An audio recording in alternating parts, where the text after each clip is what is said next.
Un homme qui était voir un imam en lui disant mais je veux que ma femme soit comme ça, comme ça, comme ça. Et l'imam lui a dit si tu la trouves, c'est moi qui vais l'épouser. C'est-à-dire que parfois on cherche la perle rare et on oublie une chose les amis.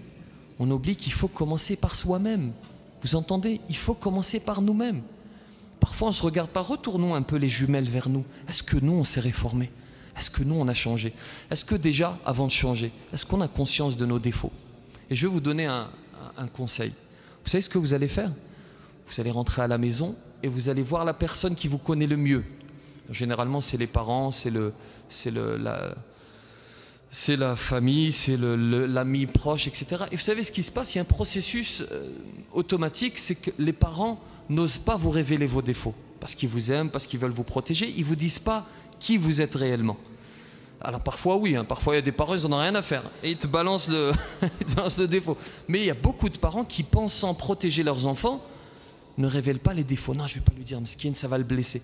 Mais vous savez, chers parents, ce que vous faites en faisant cela, vous êtes en train de condamner votre enfant. Parce que l'enfant va prendre de l'âge et va penser que tout va bien, qu'il est presque parfait, qu'il n'a pas de défaut. Et lorsqu'il va se marier, la personne avec laquelle il va être, ce n'est pas le même mécanisme. L'épouse ou l'époux, lui, il va vouloir se protéger lui-même et pas protéger son époux. Et là, il va vous parler de vos défauts. Ouais, t'es comme ça, t'es comme ça. Et toi, comme on t'a jamais dit, comme on t'a jamais annoncé tes défauts, tu vas dire non, il ment ou elle ment. C'est pas vrai. Et c'est ainsi que les problèmes se forment, se constituent. Donc si vous voulez vraiment changer, allez voir vos proches et dites-leur quels sont mes défauts. Et ça va piquer. Et c'est normal.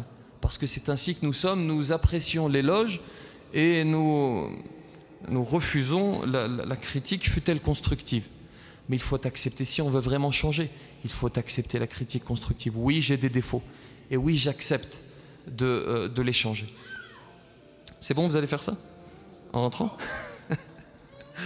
Inch'Allah.